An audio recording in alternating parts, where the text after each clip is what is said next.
بینەران و بیسەرانی ئازیزم کاتتان باش، خۆشحاڵین لە بەرنامەیەکی دیکەی گفتوگۆ بە دیدارتان شاد دەبینەوە. تەوەری ئەمجاری بەرنامەکەمان قسەکردنە لەسەر بەرنامە و منهەجی پارتی دیموکراتی کوردستان بۆ هەڵبژاردننی بیستیدا. بۆ ئەم مەبەستەش میوانداری بەڕێز مامۆستا هێمن کە بەڕێزیان کاندیدی ژمارە 68 لەسەر لیستی پارتی دیموکراتی کوردستان. مامۆستا زۆر بەخێر. مەمنونم، زۆر سپاس کاکەدانێکی. مامۆستا جەنابەت کاندیدی ژمارە 68 پێم خۆشە ناساندنێکی بەڕێزت هەبێت کە بەڕێزتان چێن و بینەرانی ئێمە بزانن کە مامۆستا کاندیدی ژمارە 68 چێ و ناساندنێکی زیاتر. من ناوم هێمن کەمال فەتاحە بۆ ناسراوم بە هێمن کەمال فەتاح عوزەیری، مامۆستام، خاوەنی دوو بڕوانامەم لە ئایتی و علوم کۆمپیوتەر زانکۆی سلێمانی. پلەی حیزبی هەموو پلەکانی حیزبی بڕیوە بە کۆنفرانسات و ئێستاش بەرپرسی ئاماری لەقی 21 پارتی دیموکراتی کوردستان. زۆر بەخێربی مامۆستا. مامۆستا ئەمە لەو پرسیارەوە دەست پێ بکەم، بانگەشەی پارتی دیموکراتی کوردستان بە جیاواز لەگەڵ لایەنەکانی دیکە بانگەشەی پێکەوەی و ئاشتی و ئارامی و ئاوەدانی بەڵێ ڕاست. بۆیە پێم خۆش بوو ڕای بەڕێزتان وەربگرم لەسەر ئەوەی کە ئایا پارتی دیموکراتی کوردستان بەم شێوازی شیعارە چ پەیامێکی هەیە هەم بۆ ناوخۆی خۆی و هەم بۆ ئەو حیزبانەشی کە دوجار لەوەی کە منافسی یەکترن لە هەڵبژاردنەکاندا بەشداری دەکەن. خۆی دیارە کاکەدانا، یعنی هەر میلەتێک ئەگەر ئارام نەبێت ئاوەدانی ڕووی تێناکە، ئەگەر ئاوەدانی نەبێت خۆڕاگر نابێ، ئەگەر خۆڕاگر نەبن ناتوانن پێکەوە بژین. بۆیە بانگەشەی پارتی سەرەتا کە بە ئارامی و ئاوەدانی و خۆڕاگری و ئەمانە دەستی پێ کردووە، ئەم بابەتانە ئەم جومگانە هەمووی وابەستە یەکن، بە یەکەوە بەسراونەتەوە. یعنی بۆ نموناڵێ ئارامی لە فەوزای سیاسی، ئارامی لە وڵات، ئارامی لە ئاسایش و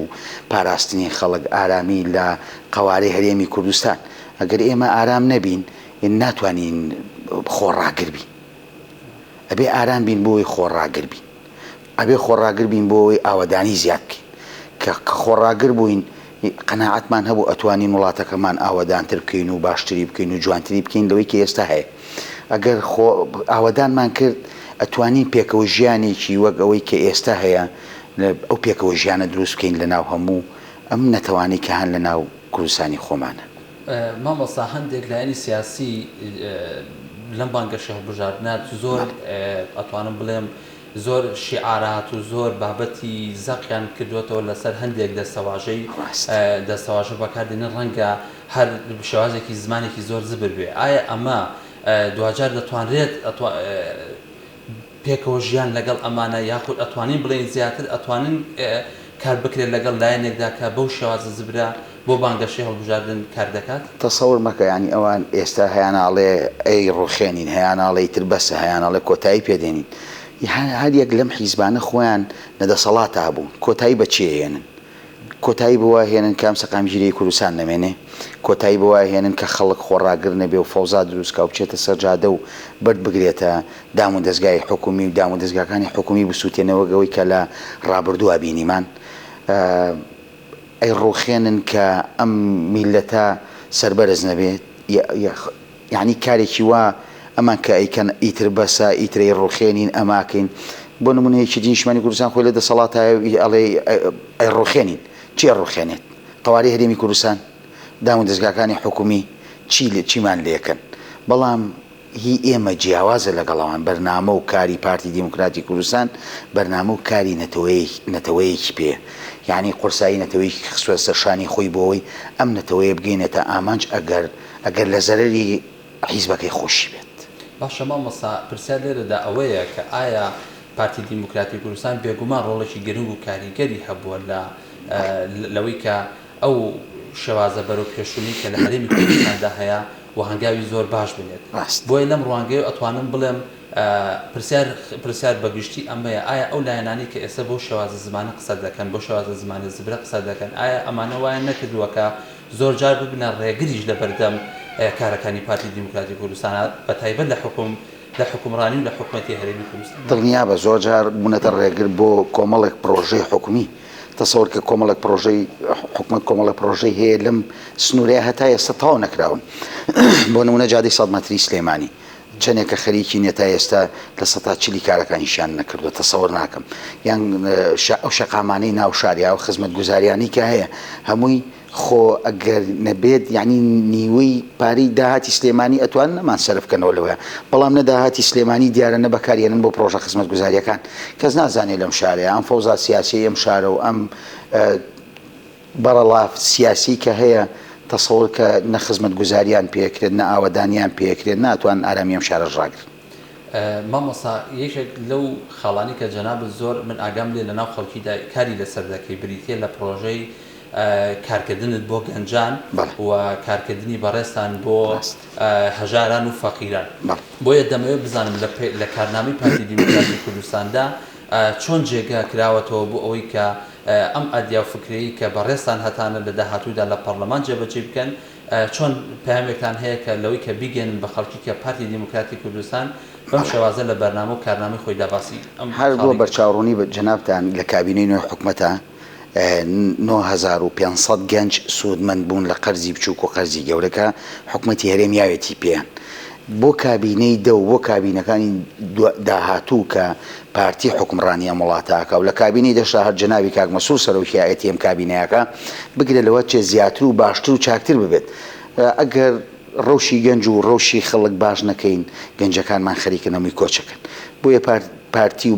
بە تایبەت جەنابی کاک مەسوود لەم کابینەی نوێیان 9500 گەنج لە قەرز سوودمەند بوون بۆ ئەم کابینەی دەیە باشترە بێ و زۆرتری شەوێ دەم ڕێژەیە بۆیە ئەم گەنجانەی خۆمان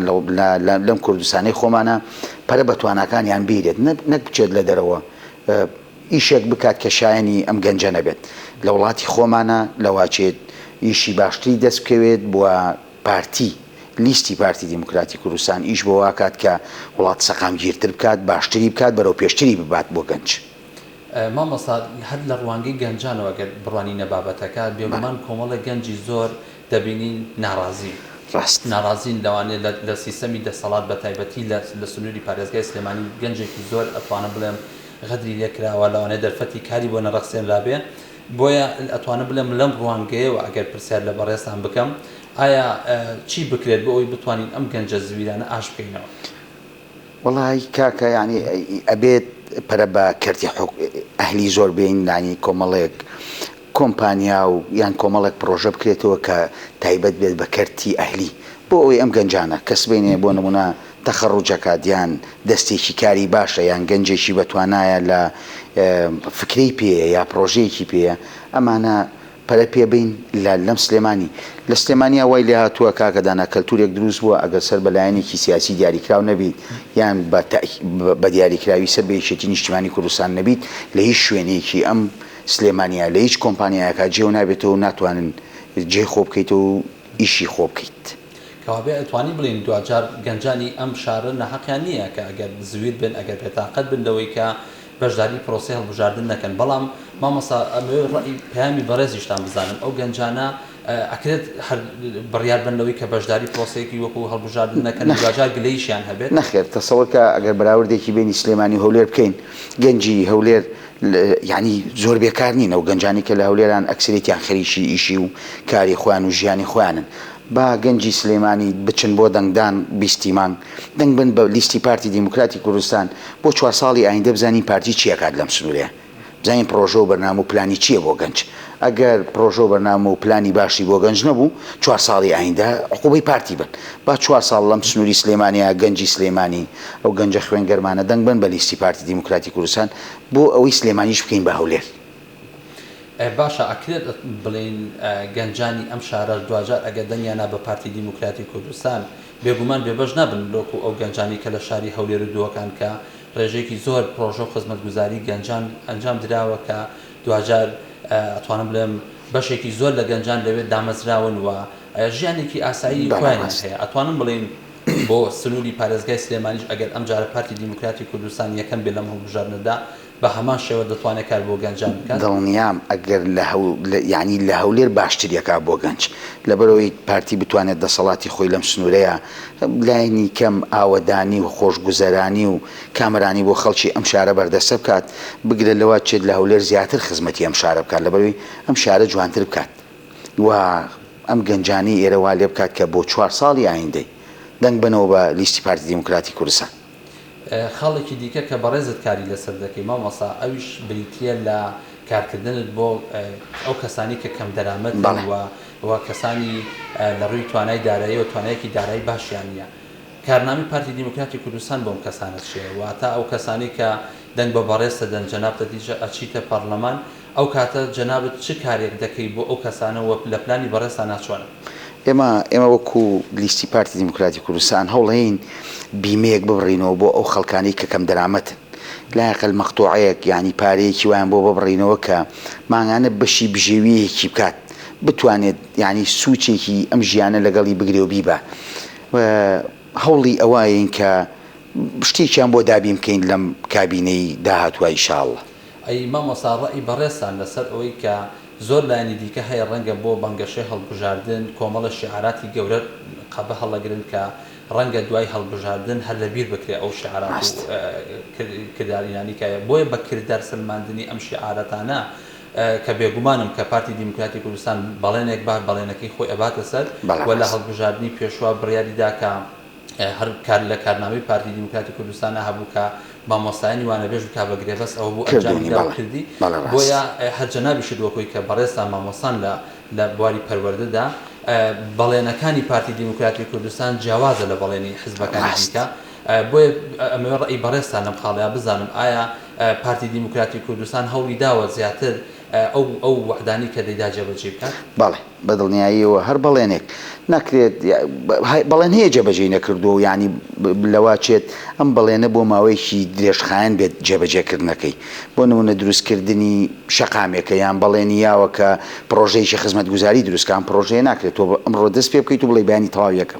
ئەمە بۆ مودەیەکی درێژخایەنە ڕوات بەڵام کۆمە هەر بەڵێنێک کە لیستی پارتی دیموکراتی کوردستان و جەنابی کاک مەسوور بیات دڵنیا بە جێبەجێیەکە. دەست خۆش مامۆستا لێرەدا پرسیاری کۆتایی ئەوەیە کە لە بەڕێستانی بکەم ئایا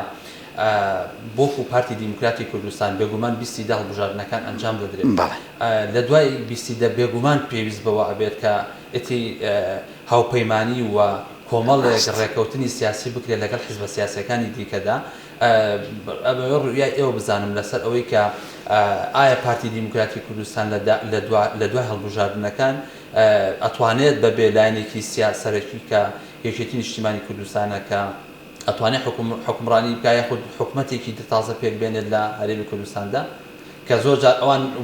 وێنای دەکەن کە پارتی دیموکراتی کوردستان بەبێ ئەوان ڕەنگە ناتوانێت کۆمەڵێک تەشکیلاتی حکوومەت بکات بۆی حەزەکەم ڕوئی بەڕێستان لەم بابەتەوە بزان. تەمەناکەی وەکو لیستی پارتی دیموکراتی کوردستان لیستی ١٩٠ ئەوەندە کورسی بێنین کە پێویستمان بە هیچ کەسێک بە هیچ لایەنێک نەبێ بۆەوەی کە حکوومەتی لەگەڵ تەشکیل بکەین بەڵام دوجار ئێمە لەگەڵ حیزبێکی سیاسی وەکو یەکێتی نیشتیمانی کوردستانە مامەڵاکەین ئەگەر ئەو لە ناو کایە سیاسیەکەیان نەبێت لەواچێ زۆر بەربەستی قورس و گرانت بۆ دروستکات وەکو 16 ئۆکتۆبەر یانی شتێکی ئاوا بێنێت کە مەترسی بخاتە سەر قەوارەی هەرێمی کوردستان